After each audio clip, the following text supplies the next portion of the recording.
State asige Environment and Climate Change Department na chahi khudingi phongduna lakpa chahi gi calendar lakadoriba chahi English senganiga kunga taruki oina ngasi porongpata laiba department asige directorate ta state asige Forest Environment and Climate Change ki Principal Secretary Arun Kumar Sinha IAS samade department asige director Dr. T Breza Kumar anina saruk yaduna phongkre Thoromaduga Mari Lenina Principal Secretary Arun Kumar Sinha na haikibada department asina lamdamasigi leijariba mahausagi khalbu kaihan danaba tongan ba khongthang kaya paikali adumoinamak haidiba thabak sing asibu mapung fana pangthoknaba honarakpa matamda thengnaba khudongchadaba sing praja sing da sukhangan ba mathau tai amadi chinda haidiba khudingmak thabak to onthoktuna leiriba ching pat turel amadi umang singbu tungi mirol singi damak pumnamakna isagi thaudangni khanna kannaba amadi yokhatnaba honaminaba mathau tai haiki Masidanatana umang sengkok thok panamaram oiduna yening thagi matamda ikang thokneba Imphal River gi reservation amasung umang wamang singbu mapung faba umang ama oihennaba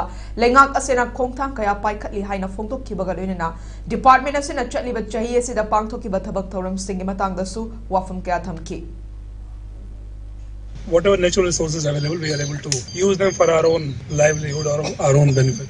So as I said, today we are here all together. Let's pledge that we'll do whatever it takes to preserve our environment so that our future generation doesn't curse us that they have enjoyed everything and nothing is left for us.